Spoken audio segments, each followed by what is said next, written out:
Depression. It is a common and serious medical illness that negatively affects how you feel, the way you think, and how you act. Now, don't misunderstand your sudden sadness because dad didn't buy you a pizza. I mean, that's different. It will be over in few hours, but depression is a disease. Fortunately, it is also treatable. Depression causes feelings of sadness or loss of interest in activities you once enjoyed. It can lead to a variety of emotional and physical problems and decrease your ability at function and at home.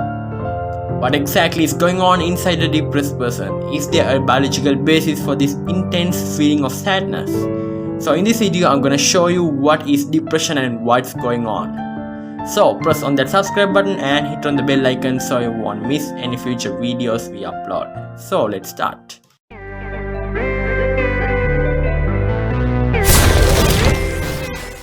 It's often said that depression results from a chemical imbalance, but that figure of speech doesn't capture how complex it is. Research suggests that depression doesn't come from simply having too much or too little of certain brain chemicals.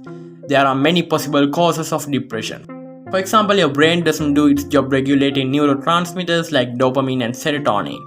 Then genetic disorders, stressful life events like a loss of a family member or a loved one, medications, and medical problems. It's believed that several of these forces join together to bring on depression.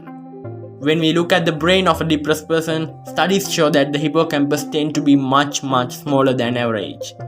And the longer the person has been depressed, the smaller the hippocampus becomes. Not only that, the other parts of the brain is also affected.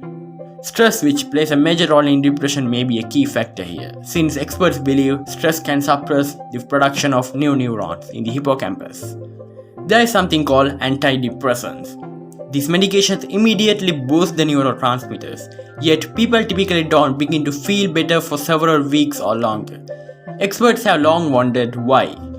If depression were primarily the result of low level of neurotransmitters, people don't feel better as soon as the levels of neurotransmitters increase. This depression affects three parts of our brain as amygdala, thalamus, and hippocampus. The amygdala is a part of the limbic system, a group of structures deep in the brain that associates with emotions such as anger, pleasure, sorrow, and fear. The thalamus receives most of the sensory information and relays it to the appropriate part of the cerebral cortex, which directs the high-level functions such as speech, behavioral actions, movement, thinking, and learning. And I no need to mention about hippocampus, right? You already know it. It's the memory center inside your brain. The ultimate goal in treating depression is to improve the brain's ability to regulate mood. We now know that neurotransmitters are not only part in the machinery, but let's not diminish their importance.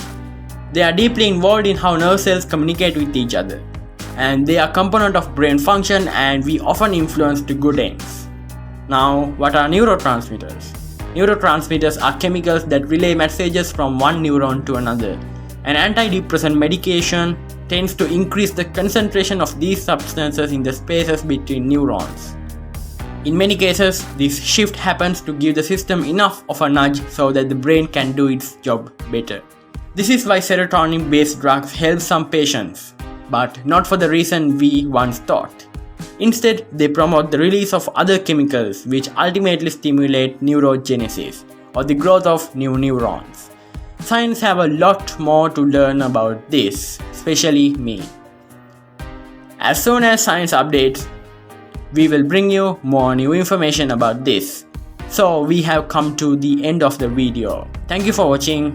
See you guys soon in another interesting video. Until then, bye bye.